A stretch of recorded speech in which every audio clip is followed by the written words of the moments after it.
What's up, guys? Welcome back to the channel. Nathan here. Today we're going to talk about something that people tell me all the time. I cannot win at poker. What is going on? Today I'm going to explain to you the top 3 reasons why you are not winning at poker yet and how to fix them in order to start winning big at the poker tables. Let's jump into it. All right, so reason number 1 why you might not be winning at poker yet is bad calls. Now, you've probably made these before. We all have. I'm not trying to stand on a pedestal here and say, you know, I'm some sort of great poker player and I don't make bad calls. I've made plenty of bad calls, guys. Okay, but let's talk about how to fix this, all right? So the bottom line is you have to fold top pair sometimes. You need to fold an over pair sometimes. What you guys need to understand, especially in small stakes games, is that passive players, which is what you're going to face most of the time in low stakes games, they're not folding. So when they start raising you big on what I call the big money streets, which are the turn and river, they often have it. I talk about this in actually all 3 of my poker books, in these videos and on my poker blog. One of the biggest things that separates, the elite winners today from, the mediocre winners and all the people that aren't winning yet at poker is their ability to throw away a hand and to have the discipline to fold when they clearly need to. Now, if you're using a poker HUD, you can simply look for the aggression factor. Like, if they have an aggression factor of 2 or less, believe me, guys, that is somebody who is simply not bluffing you when they raise you. If you want to know more, by the way, about the Poker Tracker HUD that I use, I will have links to that in the description below. But let me give you an example here. You have ace queen offsuit. You raise it up pre-flop. They called. The board run out is a ace of clubs, king of clubs, 10 of hearts, 7 of diamonds, 4 of diamonds. Let's assume that you bet the entire way.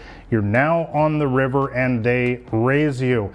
Guys, in a situation like this, unless you are up against a total and complete maniac, you absolutely have to be folding here on the river when they raise you. This would definitely be a bad call here. I know that a lot of beginners to poker have a difficult time understanding this. We have top pair after all, but you guys need to understand when they raise you in this situation here, they're showing you tremendous strength.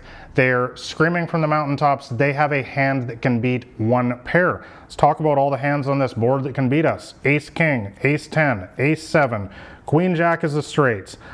What else do we got here? We got king 10, we got 10-7. There's a whole lot of different opportunities here, guys, for us to be beat.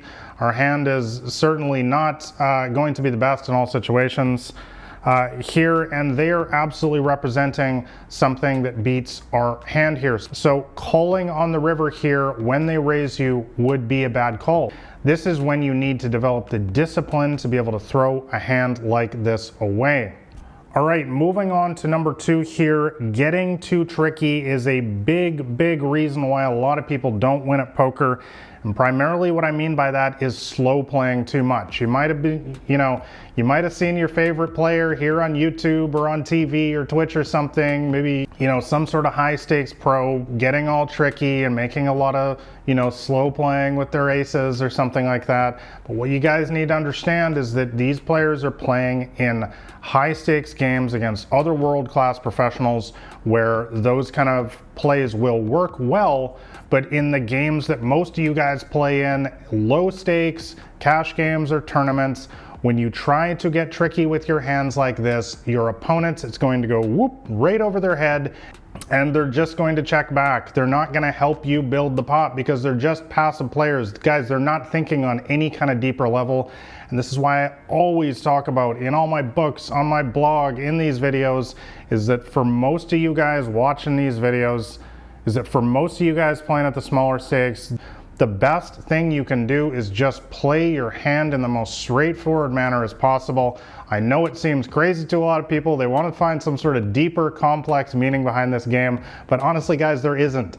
The vast majority of my success in smaller stakes games has simply come from playing my hand in the most obvious way possible and letting them overthink everything.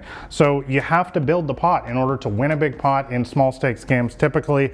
For example, you have pocket kings, board run out is a 5-5-4-10 queen. In a situation like this, guys, you just want to bet, shove. There's nothing else to say here. Flop, you bet. Turn, you bet. River, you bet. Okay, if they raise you, you know, we can look at the player type, we can look at their aggression factor, like we already talked about before, and we can consider making a fold. Now, this hand, I will say this board is a lot different. It's a lot harder for them to have something that beats us on this board. So I'm gonna be a lot less likely to fold my hand in this situation. But the bottom line here, guys, is we don't wanna ever be getting tricky in a spot like this.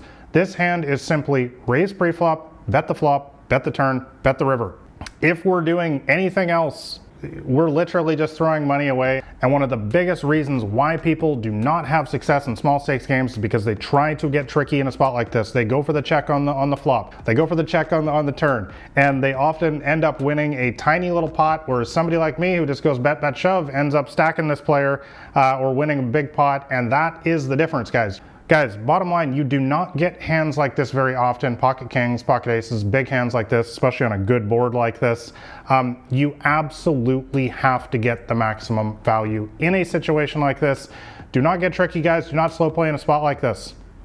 And the final reason why perhaps you are not winning at poker yet is probably because you're tilting all your profits away. Now, once again, guys, I'm not saying that I am some sort of, you know, unemotional superhuman or something. I'm not. I've tilted away way more of my profits at the poker tables than I ever want to admit. And I totally recognize that this has been my biggest weakness over the years. And from coaching hundreds of students over the years, I've found that this actually is the #1 reason why people don't win at poker. You can play a technically perfect style of poker. You can be in there making all the right plays, making all the right folds, making all the right value bets like we just talked about. But if the cards start to go against you, you start getting unlucky and you throw your game plan out the window and you start getting all emotional. It doesn't matter how much poker knowledge you have, how much you've studied the game, all of that stuff's not gonna mean anything if you go on tilt every single time adversity strikes, you start getting all the bad beats. Guys, you need to understand that poker is a game of mental warfare. That's really kind of the beauty of the game, actually, is that your mood, your mental state is always on display at the poker table. And this is one of the biggest profit sources in today's games, is taking advantage of other players when they are highly emotional. Because people tend to play worse, they tend to make a lot of bad calls, they tend to get too tricky sometimes, they don't raise when they should be, all sorts of stuff like that. And that's why an emotional poker player is a losing poker player. So what do you do to solve this? Well, I've talked about in a lot of the mental game videos on this channel, I've talked about this a lot before, is stuff like taking mini breaks. You know, I've done this a lot throughout my poker career. If you're feeling hot under the collar, if you're frustrated, you've just lost a bunch of pots in a row, just get up for a while. You know, we've all seen Phil Hellmuth, he does this. He's the best ever actually at mini breaks, even though he still maybe tilts a little bit too much. You know, you guys, you can just get up from the table. You can go take a walk, take 5-10 minutes, whether you're playing online or live, doesn't matter.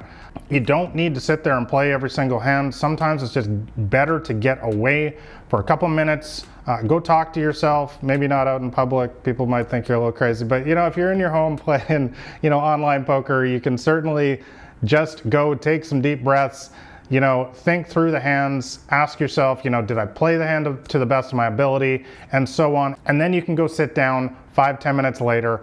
You know, you've settled down emotionally now and you're ready to get in there and try to start winning again, playing your best game. But guys, if you're completely on tilt and, you know, you're highly emotional, you know you're playing poorly, you know you're making a ton of bad plays at the poker table, the best thing you can possibly do, guys, is to just simply quit for the day. There's almost nothing out there in any poker video, poker training course, poker book that can honestly help you win at poker more than what I just said. Some days, guys, it's just simply not going to be your day at the poker table. And really, the biggest difference between, you know, winning poker players and losing poker players is winning poker players know when to quit. They understand when it's one of those days when they simply cannot win. They're not going to try to shove the square peg through the round hole. It's one of those days. You can't win.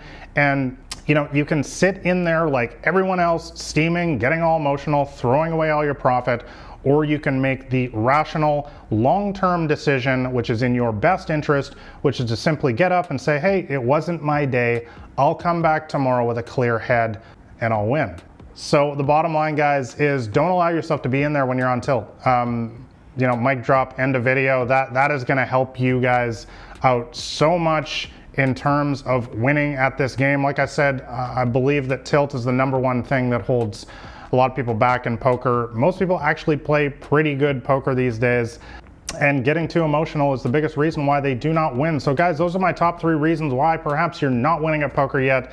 But I want to know your thoughts. Let me know what's holding you back in the comments below. And also make sure you subscribe to the channel here if you want to see more poker videos just like this, and also shove all in on that like button below if you found this video helpful. Lastly, if you want to grab a copy of my free poker cheat sheet, I would highly recommend it. It'll be the top link in the description below.